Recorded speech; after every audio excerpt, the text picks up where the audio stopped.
Megyünk fotrászhoz, aztán előbb gyors boltba. Nagyon jó lesz. És nagyon ilyen át a Sándor. Fifázni, meg formány, meg minden lótak.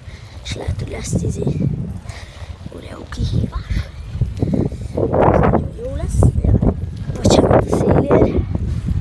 Nagyon fúj és ja.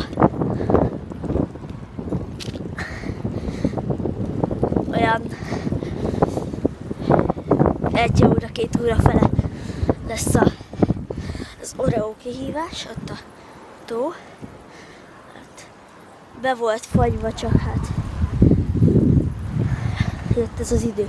És akkor mindjárt itt vagyunk, mert nekem oda hazafelé sárga házhoz kell jöjjek. És szokás szerint nincs itt.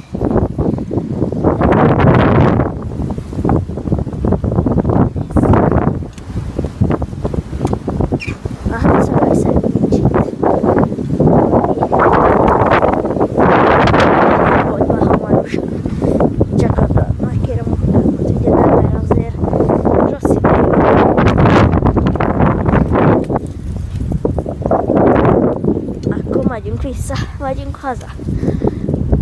De örülök a kurva anyját, hogy sosincs itt. Amikor el akarok menni.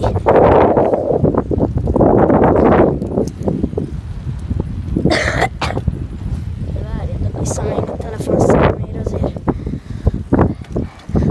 Aztán